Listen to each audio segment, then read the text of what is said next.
will be the most dangerous man in Washington. That's my mission. It's to bring honesty and integrity back to the Capitol. 41-year-old Lance Enderle is the challenger in the race for the 8th Congressional District. A Democrat, he faces incumbent Republican Mike Rogers. His major platform, he is not accepting any money from political action committees. I returned a $1,000 PAC check about a week and a half ago. As soon as I find that person that tells me money has not corrupted our political system, then I might think about it. But at this point, I'm the only candidate in the country that has vowed to never take PAC or special interest money. My vote is not for sale. The two candidates could not be further apart on most of the issues. They do agree that jobs are the biggest problem. His first priority, he says, repealing the North American Free Trade Agreement. We need to repeal NAFTA and every other free trade agreement that the United States has in place. It's not about free trade, it's about fair trade. We need to protect the American worker. Enderle is currently studying for his master's at MSU in special education. He was laid off from his job as a teacher in the Leslie School District a year ago. I worked in Democratic politics for quite a few years, and I even ran for the State House in 1998.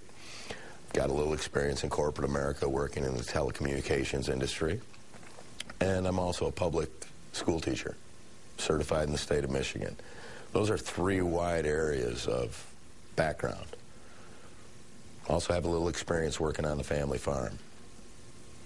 I have a little bit of an understanding of people in different places and different aspects of life.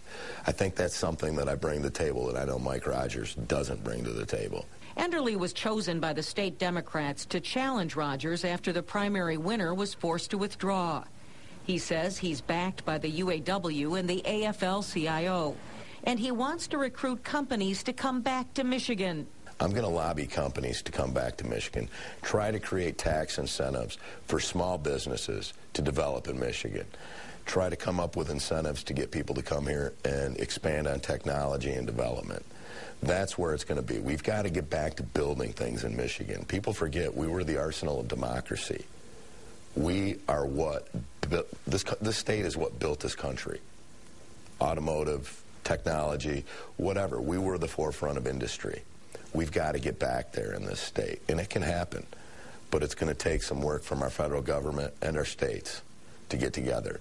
And a lot of it is we're going to have to look at some of these policies that have been put in place over the last 15, 20 years that have done nothing but suck our jobs out of this country and move them to China and Mexico.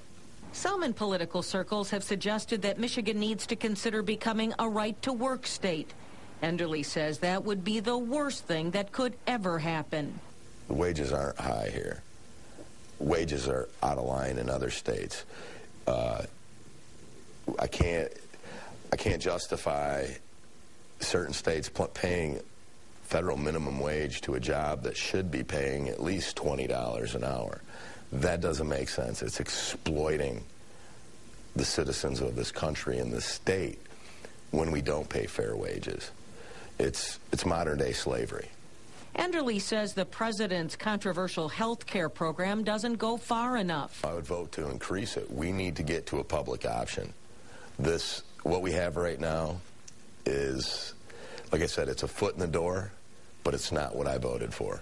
It's not the hope and change that I asked for 2 years ago. He is adamantly opposed to any natural gas or oil drilling in Michigan and criticizes his opponent for supporting it. We're the largest bastion of fresh water in the world. Everything within Michigan is intertwined through our groundwater, and it goes into our Great Lakes. So if we drill for oil or we use this process called hydrofracturing, we're doing nothing but contaminating our fresh water supply.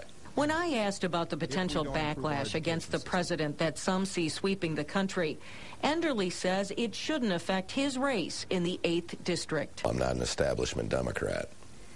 I'm a working class Democrat. I believe in democratic core values. But there's certain things that I question my party on.